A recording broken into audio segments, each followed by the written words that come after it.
Welcome all of you. This is Feminist Friday session number 24. Thank you for Dalit women talk differently, a critique of difference, and towards a Dalit feminist and now.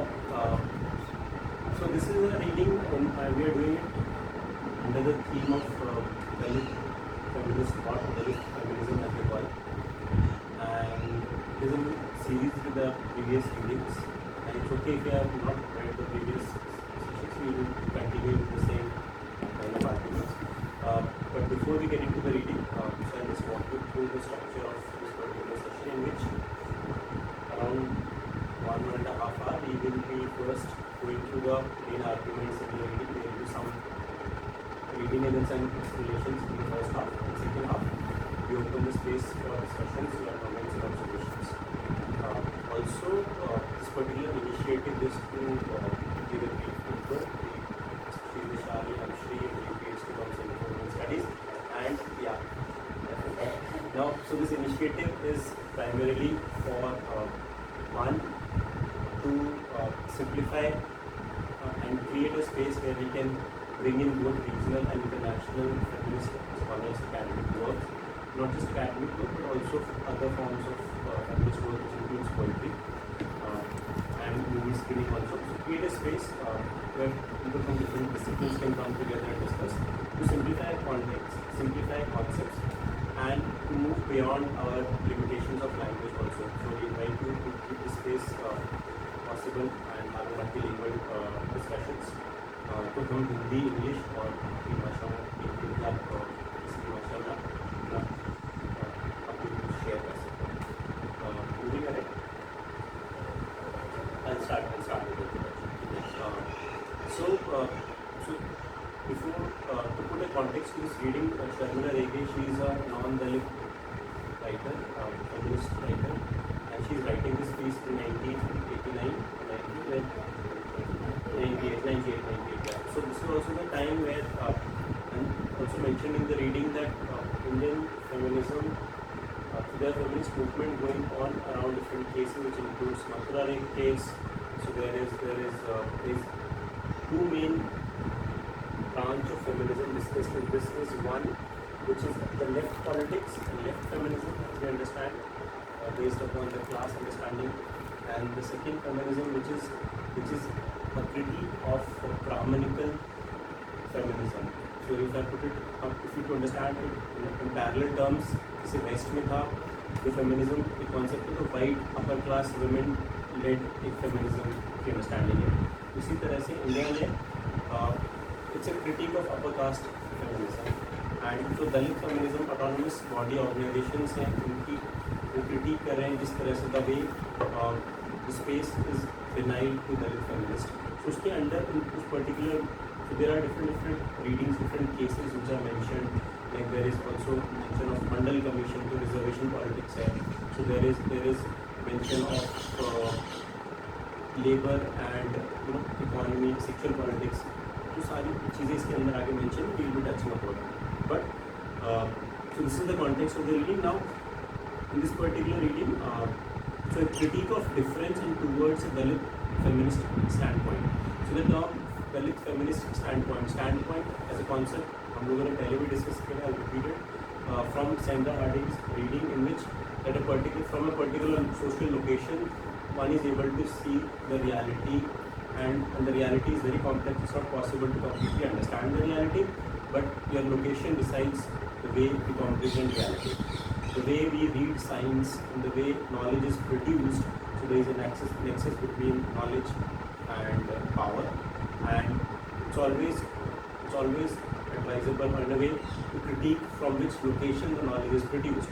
And in this reading we also see that how, even when we say history is written, so history is written from a nationalist perspective, from a colonial perspective, from post-colonial perspective, and then there is feminist history.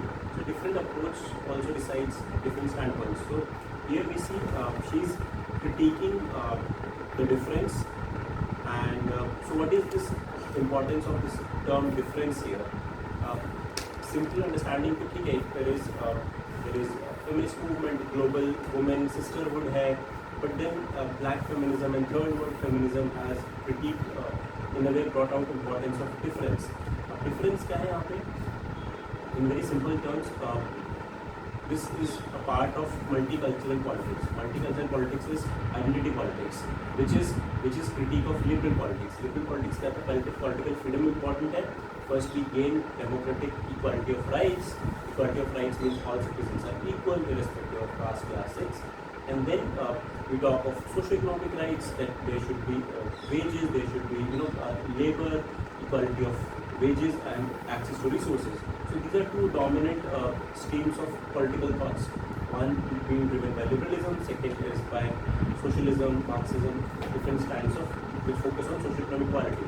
Now, multiculturalism, which primarily came after Second World War, when there is a lot of refugee movement, lot of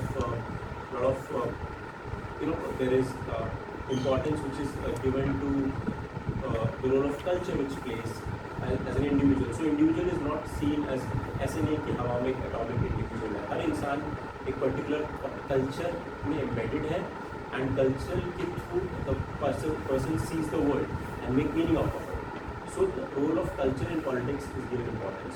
Now, from that, the importance of difference comes in. Difference is that equality is not sameness. It's about respecting the difference. So if we talk about citizenship rights, it does not mean everybody has equal rights. We know even in India we have the whole debate of hijab and even Sikh people given access to carry their weapon access. There are exceptions basically. Equality is not sameness. So difference plays a very important role in politics, and here that's how even in feminist discourse in this they talk about, if you talk of different strands of feminism, अलग-अलग differences हैं, तो difference पे बहुत ज़्यादा focus करेंगे. caste, class, identity based differences जो create हो रहे हैं, उसकी वजह से because of difference there is a tendency of losing solidarity between the movement. I'll come to that. Relativism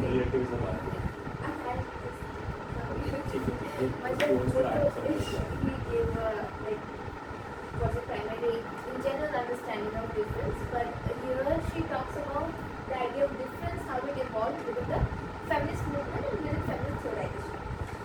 So, history is she's looking at the history of feminist movements from the West itself, and how the category of women as a collective, that was the beginning of feminism.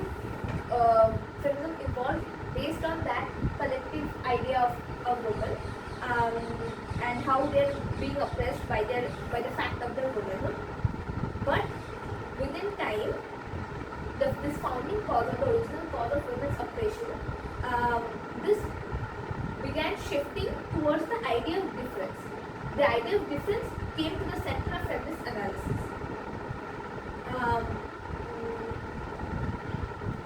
For example, feminist writings began to celebrate motherhood as a positive, different experience of being female. So, उसमें difference का मतलब within this particular context of feminist theorization is that men and women are different, and that's the beauty of it. That women are different, women have the capacity to be mothers. ऐसा करके which argument is problematic. That is where we'll go. So so they said that this idea of woman cannot exist, and ये critique करे कि there are several differences which construct the idea of women differently. Obviously there is class, and हमारे context में caste. So this idea replaces the politics of agenda with plurality of difference. Therefore, ये है in page number 40, like third page, this rightmost column. Therefore, feminist politics is completely lost as the key activity becomes one of dismantling and deconstructing the differences among women. So, feminist politics का जो core था कि we are women and this is our shared experience, that gets dismantled with time, and primary purpose अभी ये होता है कि how there are different women and we should celebrate our differences. So, focus on the part of celebrate. So, that is where Rege's critique comes. Thus, using the category of difference, feminists came to celebrate the aspects of femininity that were previously looked down upon or the different voices of women of different nationalities, races, classes, etc. But this plurality was underlined without an analysis of the structures of racism, patriarchy's international division of labor and capitalism. Therefore, all analysis come to focus on identities, subjectivities, and representation. So what's happening here? The difference is being celebrated that yeah, we should include all Dalit women, we should include all black women. But the problem is the differences are not on a plane. Like if I'm different from him, it's not just we are not similar. There's a structure of oppression, there's a history there where I'm below him. Black women or Dalit women are more oppressed than white women. They're just not ऐसा कि लाल नहीं पीला ऐसा नहीं कि बस अलग colours है ऐसा नहीं है. There's a bigger history to it. But वो analysis when feminist theorization is taking into account the idea of difference, they're majorly missing out on this aspect of it. So what she suggests is that a shift of focus is necessary from naming difference or different voice to social relations that convert difference into oppression. This is imperative for feminist politics. So it's not enough that we just name difference, that there are some differences that exist and celebrate them, but the social relations that are underlying this idea of difference, those need to be taken into account. Yeah. Just adding to this, so this paper consists of 4 major sections. So first section she has touched upon, which is about feminist theorizing, like from difference to more difference. How do you deal with differences? Now, within this, so the risk, I think if I'm not wrong, the risk is if we focus too much on differences, I just complete my point, that if we focus too much of differences, one, we move towards the position which is called nominalism, which is where it is argued that category called women cannot exist. It is fictitious because there are several differences. They replace politics of agenda with plurality of differences. Therefore, feminist politics is completely lost as a key activity, becoming one of dismantling and deconstructing the difference among the women. So this is again page number 40, the right column. So the position of nominalism is where we kind of lose feminist politics because of focusing too much on the differences. And Because of focus on the differences without associating the engaging history of exactly. social relationships. Yeah. In the same column where Colin, the bottom part of the same column, where the Colin talks about the relativism, which is but as an analysis and the political tool, it is valued. A shift of focus from naming difference, like you said, to different voices, to social relationships that convert differences into oppressions is imperative for feminist politics.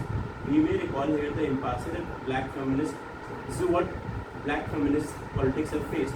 We may recall here that the impasse that black feminist politics have landed in, even as a black feminist literature finds an ever expanding market. So the contradiction is, although black feminist movement has been accepted as a mainstream, there is increasing acceptance of the literature, yet it faces a political impasse because of the same not able to engage with differences. In such a situation, many of the very vocal black feminists, which include P.H. Collins, talks about having in the recent writing made a shift to relativism. I think I'll just focus this relativism part here. The black feminist thought represents only a partial perspective. So what is argued that, okay, it's nothing unique about black feminism. It's also one of the other strands of other standpoints, one of the other ways of looking at feminism. And there's nothing unique about it. So it kind of negates the way the fight which they're fighting for. Like the structures are not challenged in a way. I'll repeat, the black feminist thought represents only a partial perspective. By understanding the perspective of many groups, knowledge of social reality can become more complete. That is, there is an unwillingness to privilege any viewpoint. So there is unwillingness to privilege any viewpoint. So none of the viewpoint is to be placed at higher or lower position. This is what she mentioned, that we are different, but the difference are not equal. So we are different, yet there is a difference in vertical location also. So unwillingness to privilege any one viewpoint that Collins seems to make a shift. So there is a confusion between generating knowledge from the experience of oppressed. So that if there are two positions, so there is a difference between from where knowledge is produced, because we are talking about standpoint and the production of knowledge. So if the knowledge is produced from a position of an oppressed, as generating a knowledge from the subjectivities of oppressed. So from where are we producing the knowledge. So this difference within the standpoint is also to be recognized. Now we should argue that what we need is a focus. What we need is a shift of focus from difference and multiple voice to a social relationship which converts difference into operations. So this is the key argument कि हमें difference acknowledge तो करना है, लेकिन difference acknowledge करने के चक्कर में we cannot neglect operations and convert difference into operations. Now this requires the working out of cultural and material dimensions of interactions and interplay between different hierarchies of caste, gender, race, and so in order to work upon the different dimensions and interface between these identities. In other words, this means transforming difference into a standpoint. This is something we shall turn to in the later section of the paper, where the lesson is to be learned. So this is how we transition from first sections towards the later part, where she talks about how one can transform this difference to operations and other standpoint. Now in the second section she talks about historicizing difference, women in non-Brahmin movements. Now okay, so the key argument here is one, the way history is written. It's written from I'll read here, the non-Brahminical reconstruction of historiography of modern India in the work of Ombed, which talks about the histories of anti-hierarchical, pro-democratizing collective aspirations.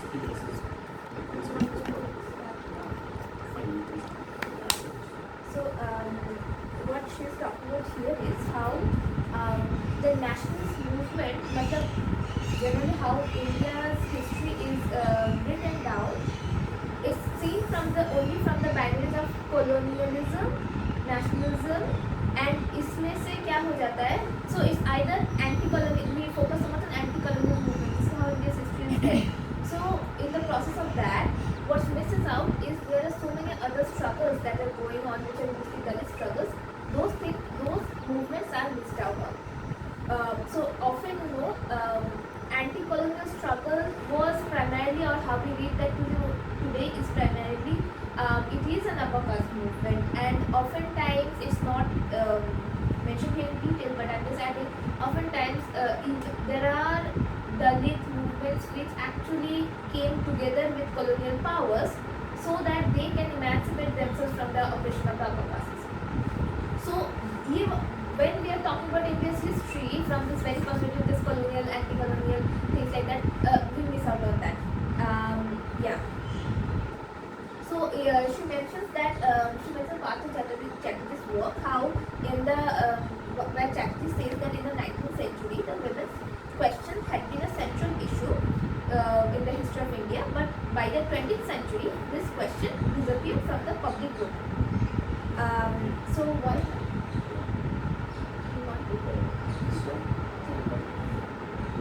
Just continuing in what Chatterjee is saying, that so the women question, what is this women question? So when we start reading history, we find that there were social reformers like Raja Ram Mohan Roy and Ishwarchand Vidyasagar. They are all talking about marriage age, sati, social reform, problems of education, and all these upper educated men basically working for women reformers and talking about their rights. But the moment what Chatterjee talks about is when we entered 20th century and when Gandhian-led non-violent, so to say, movement starts. So the women question takes a backseat. So the struggle becomes confronted against British, and it is accepted that after independence, because women have been part of the anti-colonial movement, and now they have got access to equal rights, which is much earlier than. It's also because they were pushed to the arena of the court, and that became something private. It does not come under this garb of political agitation or some the political war. So उसपे बात नहीं होता है. वो अलग discussion है. And he kind of reinforces this private versus public personal versus political space. Considering that now the women question is resolved. Now we have got independence, now they have got rights. In India, women question is resolved. And yeah, now the interesting part. So Chatterjee says talks about this resolution of women's question. So what Rege says that the period marked by Chatterjee as the period of the resolution of women's question, as we shall note later, is the very period in which women's participation in the Ambedkar movement was at its peak. See how like even Chatterjee fails to see this aspects of the women's movement, and it's mostly an upper caste view, where when we're talking about women, you're essentially talking about upper caste women. But in Chatterjee's framework, such movements could be dismissed as Western-inspired Orientalist for the utilized aspects of colonial policies and Western ideologies as resources. Like like I mentioned before, that oftentimes oppressed groups did make use of colonial policies to emancipate themselves. Okay. Yeah. Right. So what she's actually trying to us to look into how even historians like Chatterjee not just neglected but also denied the alternative histories, alternative movements, alternative fight for struggle. And now in the later part, what she's asking is the focus on difference and the focus of Dalit women's protest needs to be brought back into the history by giving access to examples which she talks about, like Tarabai Sindh's work on Stri Purush Tulna. In the last class we discussed about Muktabai's student's poem, and the examples like Raja Bali as a contrast to Raja Ram, and the whole Brahminical idea of Aryan theory, which the example of Ram Raj brings in to be challenged through the example of the role of Bali as a king. Now all these alternative threads of history needs to be brought in to bring difference. Yeah, You want to mention the part where she also just briefly mentions about Ambedkar's theory and how Ambedkar fuses the theories of caste along with theories of gender, because essentially women's oppression is necessary to carry forth with the caste structure of caste oppression. I think I'll just read this, but I think this is important. I'll just read one paragraph. Ambedkar points to the inadequacy of understanding caste in terms of idea of pollution. So simplest understanding which we have is the concept of pollution and purity. So that's just one way of looking at caste. He argues that the absence of intermarriage or endogamy is the one characteristic that can be called as the essence of caste. So how we retain caste is through endogamy and through absence of intermarriages. Thus, it is the superimposition of endogamy or on exogamy and the means used for the same that holds the key to understanding of the caste system. Ambedkar then draws up a detailed analysis of how numerical equality between the marriageable units of the two sexes within the group is maintained. Thus, he argues that the practice of sati, enforced widows and child marriage came to be prescribed by Brahmanism is in order to regulate and control any transgression of boundaries. So all these social evils are just manifestation of Brahminical obsession in order to maintain the boundaries. So to say, he underlines the fact that the caste system can be maintained. This is important. Caste system can be maintained only through the control on women's sexuality, and in this sense, women are the gateways to caste system. Women are the gateways to caste system. In his speech at the gathering of women at Mahad Satyagraha, he draws the linkage between caste exploitation and women's subordination by underlining this, calls upon the women to contest the claims of upper caste women's progeny to purity and damnation of that of the lower caste to impurity. He locates the specificities and varying intensities of women's subordination by caste and thereby draws an attention to specificities of the subordination, both as Dalit and women. So the intersection of caste and gender is brought here. So the next section is about masculinization of Dalithood and sovereignization of womanhood. So how we actually have come across this concept if you're there in the reading of Tharu and Nirajana. What is the reading? Progress on a contemporary theory of gender. How she talks about how all Dalits become men and women are only seen as Savarnas. So it's as if Dalit women cannot exist And yeah, This is very similar to what we have also read, that how black women becomes black. If the issue is about black women, it becomes black becomes men, and women is either a again black man or either a a white black woman. man or a white woman. Yeah. Yeah. Another thing we forgot to mention. So when she was talking about the women's movement in the West and how when this collective idea of womanhood only echoed the experience of the white upper class woman. So there, this slogan came up that all women are leaders. So obviously there is a slogan that can emerge from this certain group of people who are not black.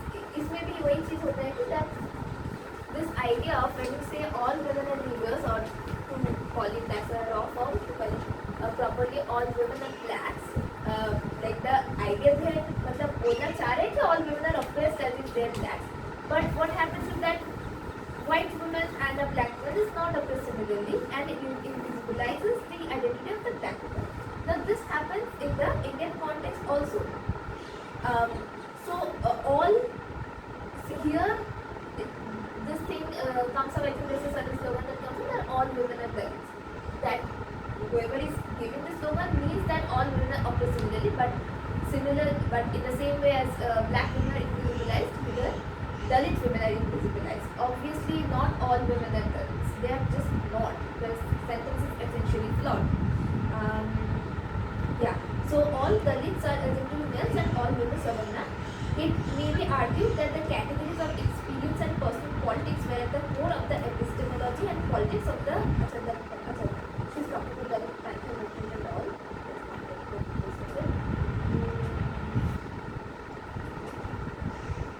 You have anything to add? Yeah. Just read from the second.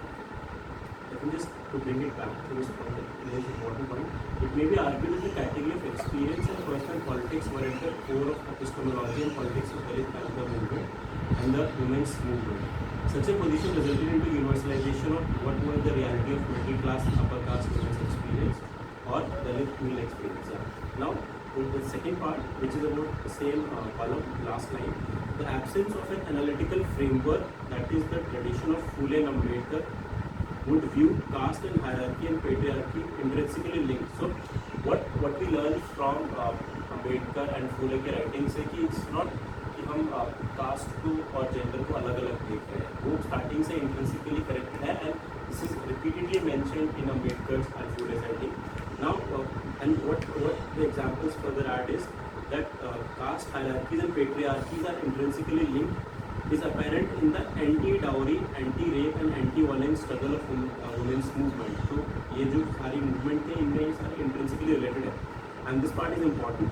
An analysis of the practice of violence against women by caste would reveal that while the incidence of dowry death, तो यहाँ पे we are going further layer into kind of violence. उनके analysis से पता चलता है कि जो dowry death होती है उनके instances जो होते हैं and the violent control and regulation of the mobility and sexuality by family are frequent among the dominant upper caste, and Dalit women are more likely to face the collective and the public threat of rape, sexual assault and physical violence at workplace in public. So nowadays there are clear difference about kind of violence also.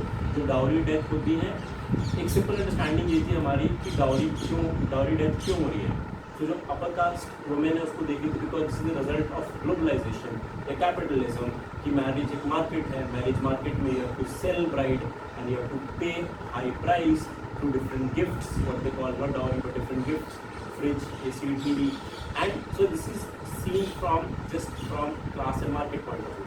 Now here she is asking to also make a difference कि violence के type में difference है. Upper caste में dowry deaths ज़्यादा है, उनके reasons different हैं than women who are Dalits and facing violence in public spaces like rape and sexual assault. So there is a difference in that.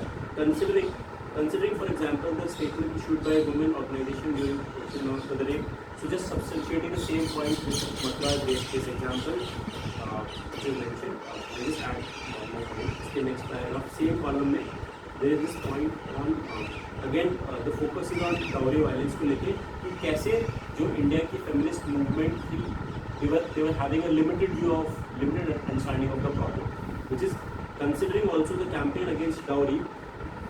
While the left-based women organization viewed the dowry in terms of the ways in which capitalism was developed in India, the same point which I made earlier, capitalism point of view से देखते थे left movements, the autonomous women's group focused on the patriarchal power violence within the families. The present practice of dowry cannot be outside the process of Brahminization and their impact on marriage practices. So problem of dowry or violence of dowry cannot be seen outside Brahminical way of marriage. And there are multiple ways of marriage. Indian history, Indian people have read Indian mythology, so there are different ways of marriage. But post-colonial or during colonialism, Brahminical form of marriage, which we see in our media, our films, कि वो अग्नि के फेरे लेना and the सात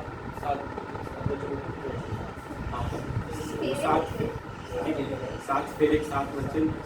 So these are different ways of marriage, but this particular the present practice of dowry cannot be outside the process of Brahminization, and this is where which is being critiqued, and their impact on marriage practices.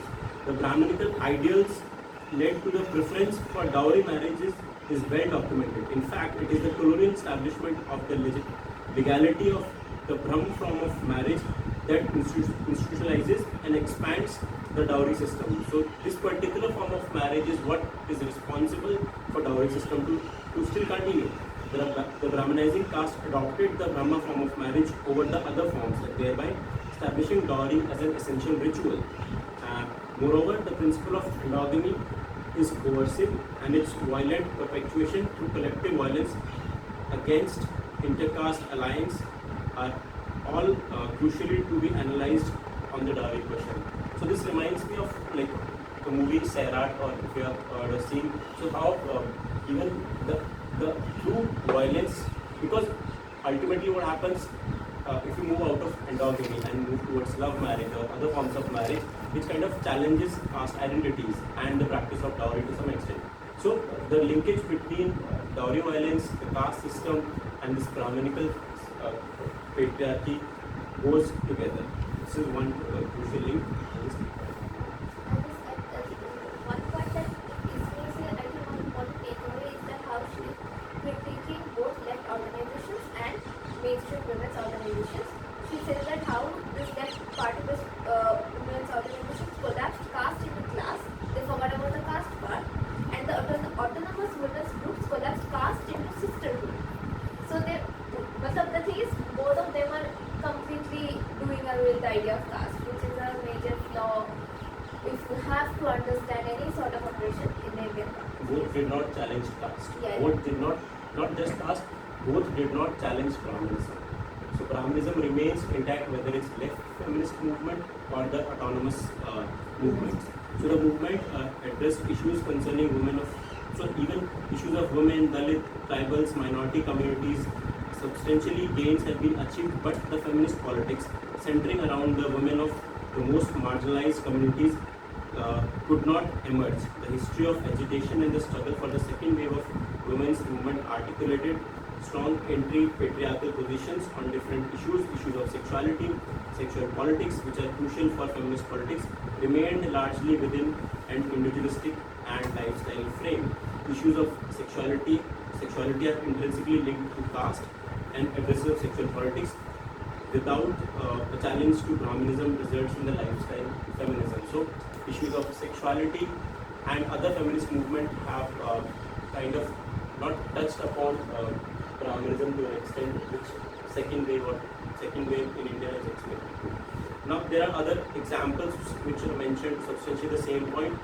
This we have covered in a reading of Tharu and Niranjana about Chundru case, the Pimpri Deshmukh case, and how upper caste during the Mandal Commission, just repeating the point, upper caste Mandal Commission जब हुआ Mandal Commission आया था तो upper caste women जो थे they were protesting on streets with a placard की placard से कि upper We don't want unemployed husbands. We don't want unemployed husband, as if like this is an end to merit, and so there are problems to that placard. So The other part, when asking why wouldn't you marry someone from that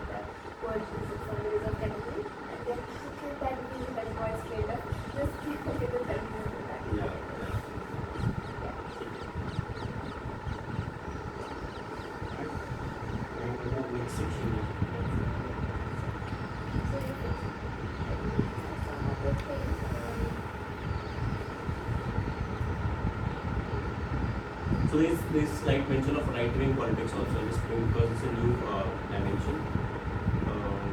Okay, so this is page number 43. Yeah, the right column.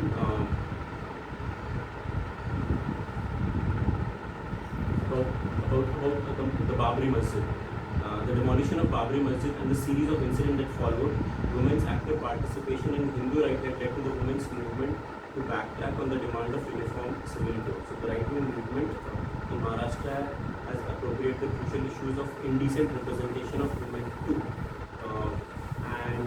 So they were basically, right-wing movement was led by working mothers, and it was more of moral regulation, moral policing, and how in Mumbai, so there was this campaign against basically sanitizing the way women should be seen, and it was also against HIV, and the gender issues are appropriated culture, so the gender was seen as a cultural issue, and this it was seen as, feminism in general is seen as something which is coming from the West.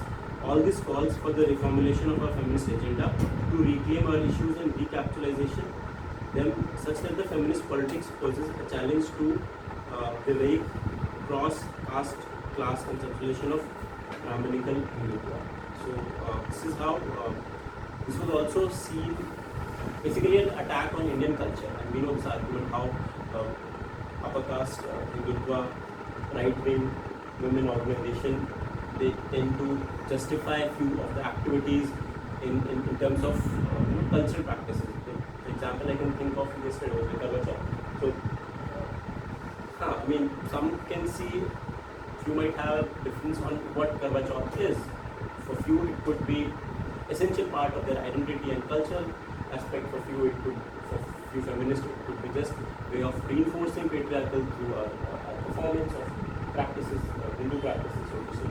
And how again it is being glamorized through different movies, Shah Rukh Khan ki movies ke through. I think when did this practice of Chalni mein se Chand dekhne ka start hua? Is there any idea? Mohabbat mein? So, Aate ki Chalni mein se to see moon. It is very latest practice. Yeah, it's I think post 90s. It's post 90s. So how the market also captures that. Yeah. Think that's it. Yeah, one thing you should mention is that the dilemma that Harun Nirajana talks about is here. Actually, most of the events that Rege talks about, Harun Nirajana has touched upon that. It's also interesting how the time in which you are writing something is so important, because these are the events that were everywhere during the time. I think similar time pe hai articles that are also written in the early 90s or late 90s or like that.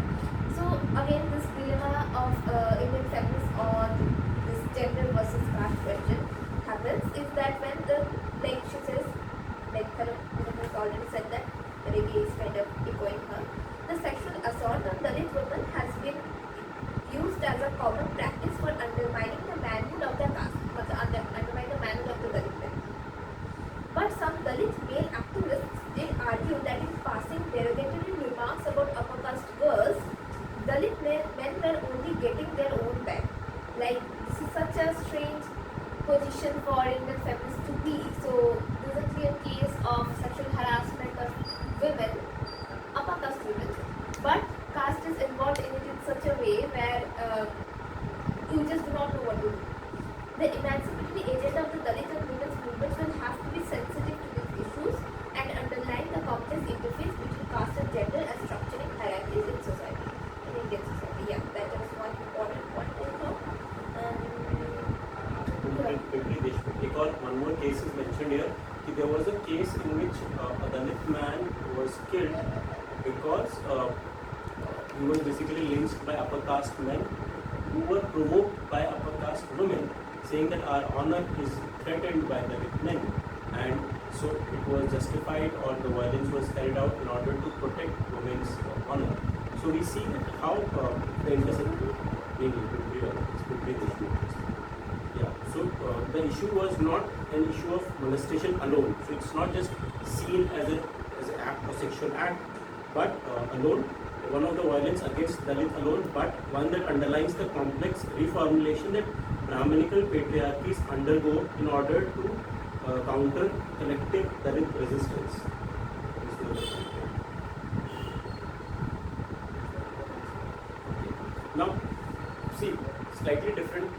point, but I will just add here. So there is, if you have not even heard this the term called Brahmanical patriarchy, which is very simple understanding that patriarchy is kind of reinforced through structure of caste. Brahmins representing the top of that so-called hierarchical structure. Much please work on this. Now, this one paragraph which I'll read, and I'll just invite you to see how the different layers of Brahmanical patriarchy are presented in this case. So this is page number 44, the left column. Somewhere in the middle, after Sangre talks about the Brahmanization has been a two-way process of accumulations and assimilations, and through history there has been a Brahmanical refusal to universalize a single patriarchal mode. Thus, the existence of multiple patriarchies is a result of both Brahmanical conspiracy and of the relationship of the caste group to the means of production. There are therefore, according to Sangre, discrete, specific to caste as well as overlapping patriarchal arrangements. So there are not just one patriarchal arrangement, so there are discrete and multiple patriarchies arrangement within Brahmanical and outside, as well as overlapping patriarchal arrangements. Hence, she argued that the women who are sought to be united on the basis of systematic overlapping patriarchies are nevertheless divided on caste class lines. So this is important. So there is no dichotomy as far as she is writing. She is like writing that it's possible to face certain common kind of oppression, yet at the same time it's also possible to face certain different kind of oppression based on different identities. So we move beyond binaries of identity. Now what she's saying is, if, and I will just read here, nevertheless divided on caste class lines and by their consent to patriarchies and their compensatory structure. So if feminists are to challenge, and this is where we have open invitation to, if feminists are to challenge these divisions, then modes of organization and struggle should encompass all of the social inequalities and patriarchies are related to the embedded in and structured by. As the different voice of Dalit women challenges these divisions, in the next section we seek to underline the non-Brahmanical renders of women's liberation in Maharashtra. So this is where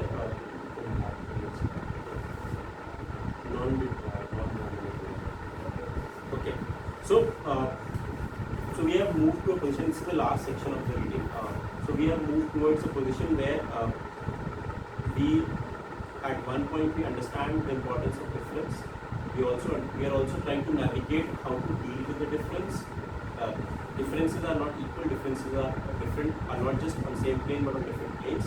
And then how do we deal with identity politics? अपनी real life में, अपनी personal life में, how do we negotiate with identity?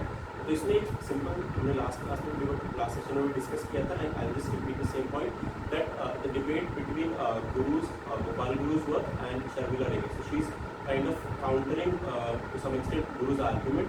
So from a standpoint position, I'll just read what Guru has talked about first and then how she differs. So this is again page number 44, middle column, last paragraph. Guru 1995 has argued that to understand Dalit women's need to talk differently, it was necessary to delineate both internal and external factors that have a bearing on this phenomenon. He locates their need to talk differently in a discourse of dissent against the middle class women's movement by the Dalit men and the moral economy of the peasant movement. It is in note of the dissent he argues against their exclusion from both the political and cultural arena. It is further underlines the social location determines the perception of reality and is therefore the representation of Dalit women's issue by non-Dalit women was less valid and less authentic. So who represents whom, who talks for whom? Guru is arguing that Dalit women have a unique access because of their social location, their operations, which a non-Dalit cannot represent, which a non-Dalit cannot talk. So their observations or their point will become less valid and less authentic. Though Guru's argument is well taken, and we agree that Dalit women must name the difference to privileged knowledge claims on the basis of they must name the difference to privileged knowledge claims on the basis of direct experience, and the claim of authenticity may lead to a narrow identity politics. So this is what the danger or the threat she's pointing towards. That if we take this argument of person who has experience, can only represent and only talk of that particular, can only produce knowledge, this will move towards a very narrow identity politics. One of the manifestations could be like what she's basically simply like saying that upper caste men and women should also have the right to talk about Dalit women's problems, but we'll break that down next time. yeah, it's not that simple. And what are the dangers of doing identity politics?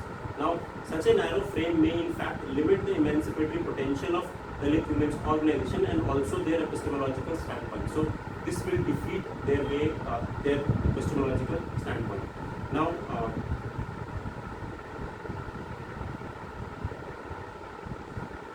moving on, we'll move towards, this is page 45 and the last part. I think we should read this first. Adding on to that, so she talks about, she connects the history of standpoint theory. She says that the social history of standpoint theory focuses on what happens when marginalized peoples begin to get public voice. The failure, like she's kind of justifying her point, the failure of dominant groups to critically and systematically interrogate their advantage situation leads their social situation scientifically and epistemologically at disadvantage one for generating knowledge. Such accounts may end up legitimating exploitative practical politics even though they may have good intention. A Dalit feminist standpoint, which she suggests we should, like upper caste women should take, is seen as emancipatory since the subject of its knowledge is embodied and visible. That is, the thought begins from the lives of Dalit women and these lives are present and visible in the results of the thought.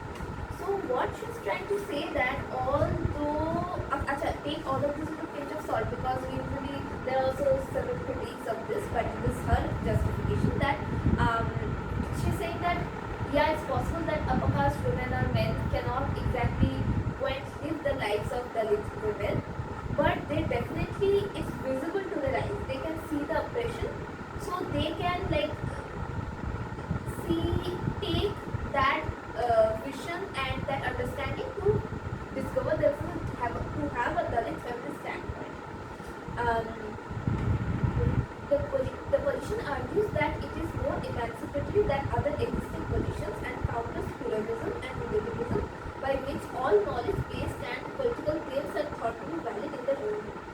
It places emphasis on the individual experiences within socially constructed groups and focuses on the hierarchical, multiple changing structural power relations of caste, class, ethnic, which construct such a group.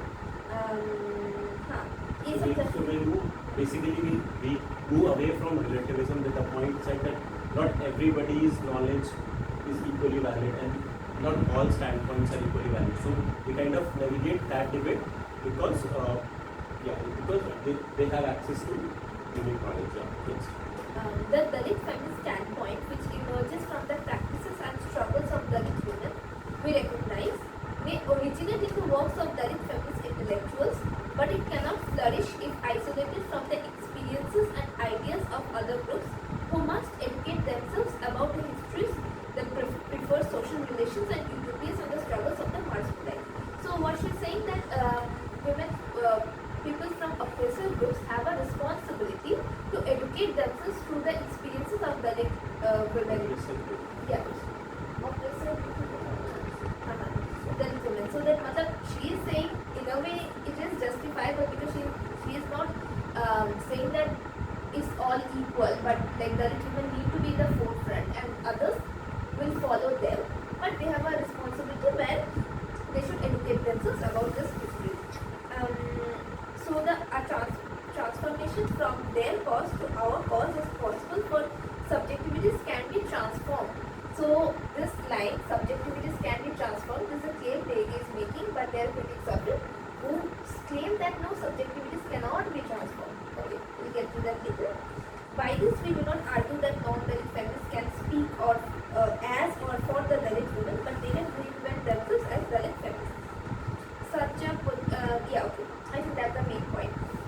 Okay, you understand her main argument. So with this, we'd like to go back to the last thing that we had, where Sharmila White brought together both the arguments of Gopal Guru and Rege and critiqued them and added her own point. So I'll read that out. fact that We need to reinvent. non-Dalit or not the oppressor class cannot speak as or for Dalits. They cannot. But they cannot. They can probably But try. they should educate themselves and reinvent themselves to have that perspective of that oppression. It's very Yeah. utopian, moralistic of kind of. But yeah, we can open this for discussion. Just we'll end this. Yeah, that is very